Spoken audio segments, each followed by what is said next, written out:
today's video, we are going to be breaking down everything you missed in James Gunn's Superman.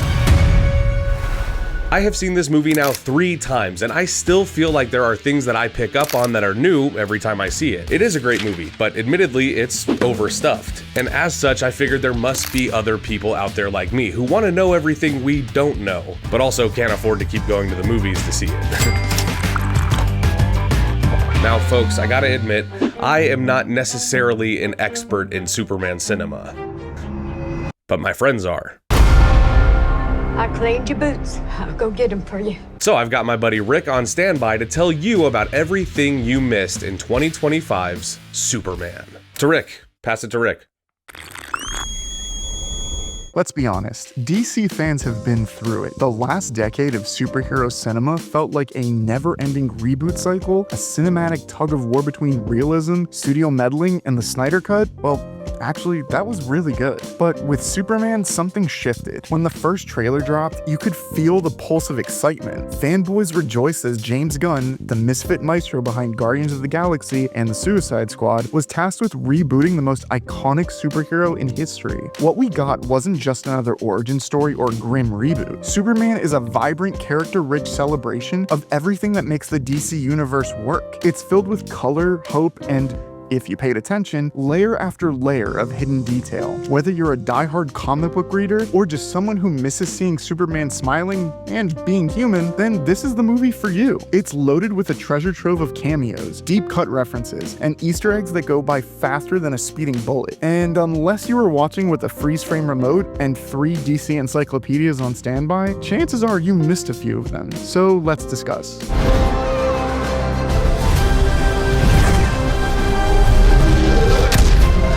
James Gunn loves 2 things, misfits and cameos, and in Superman, he delivers both. Right out of the gate, we're treated to some quick appearances that are less about stunt casting and more about planting seeds for the future of the DCU. First up, we've got Bradley Cooper voicing Jor-El, Superman's Kryptonian father. It's the quiet, emotionally resonant moment that's delivered via hologram, far removed from the bombastic, kneel before Zod vibes we've seen in past iterations. It's restrained, heartfelt, and reminds us that Superman's roots are, at their core, about love and loss. Then there's Frank Grillo showing up as Rick Flag Sr., a character he'll continue to voice in the animated Creature Commandos series. This crossover is subtle, but it does matter. A signal that animation and live action in Gunn's universe aren't siloed off. They're all pieces of the same puzzle. My only problem with this is that Frank Grillo, in real life, is 60 years old, and he actually looks younger than that. Joel Kinnaman, who was killed off in the Suicide Squad, sorry, spoilers if you haven't seen it already,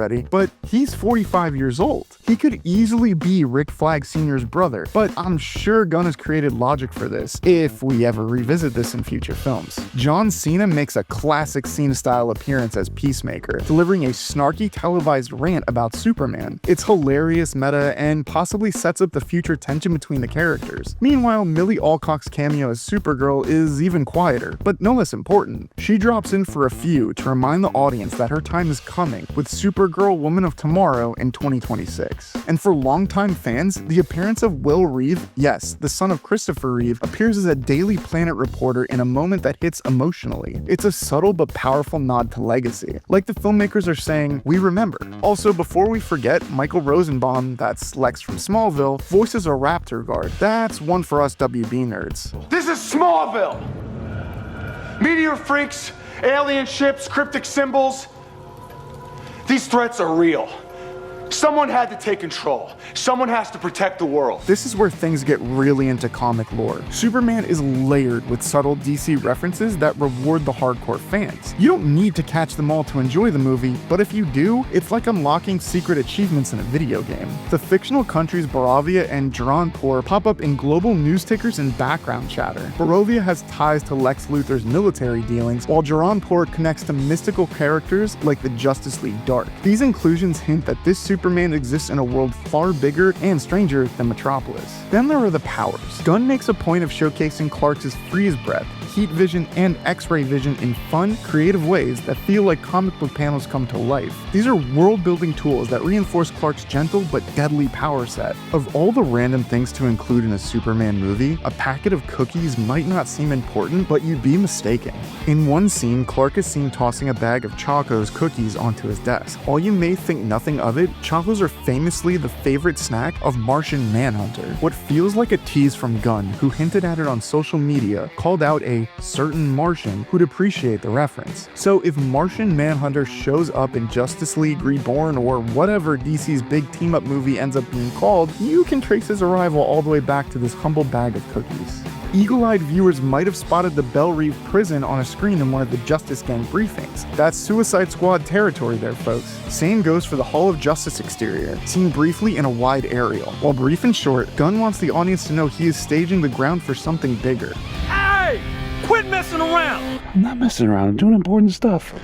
Here's one that deserves its own museum plaque. Inside the Hall of Justice, there's a massive mural celebrating 300 years of Earth's metahuman history. If you blinked, you missed it. If you paused and zoomed or looked online for someone to upload a crystal clear HD version of it, then welcome to DC Deep Lore Heaven. The mural includes classic and often forgotten heroes like Max Mercury, Liberty Bell, Zatara, Wildcat, Vibe, and even Amazing Man. This isn't just an art piece, it's a declaration of intent. Gunn is telling us this isn't Superman's world, but a world with generations of heroes, many of whom could show up in future films, streaming shows, or animation. Even more intriguing, Gunn himself confirmed that 2 characters featured in that mural are going to play major roles in a future, as yet unannounced, DCU project. So go ahead and obsess over every pixel of that wall, and start reading every deep thread you can find, because you just might be seeing those faces again. They make his face terrific. How do they work? They make his face look different in your brain when he wears them so that you don't know who he is. Yes, I know this. So you know he's Clark Kent. Something we think makes Superman feel fresh is that Clark isn't the only superhero in town. We're introduced to the Justice Gang, a corporate-backed, government-approved super team that works with, sometimes against, Superman.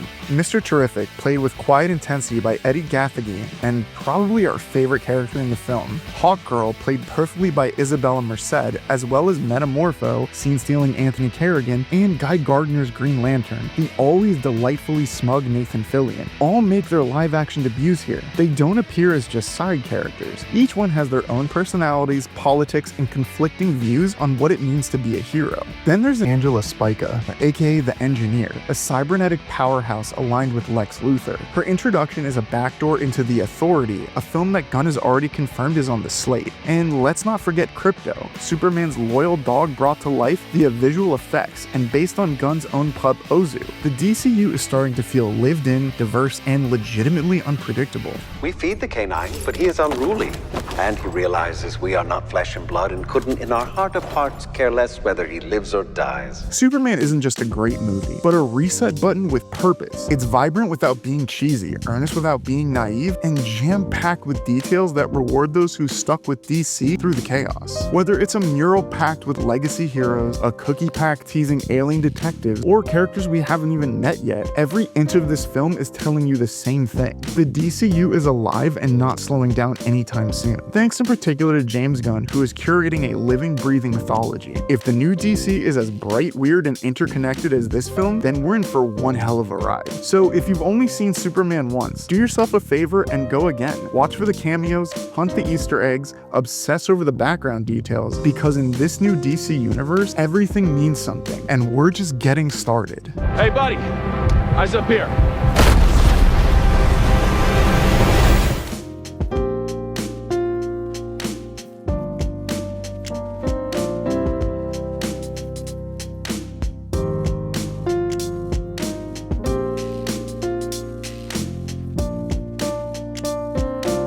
Thank you for clicking on our video, everybody. If you like what you saw here, please make sure you like the video and subscribe and share with your friends who like this sort of content. JoBlo was created by movie fans for movie fans, and we appreciate your support.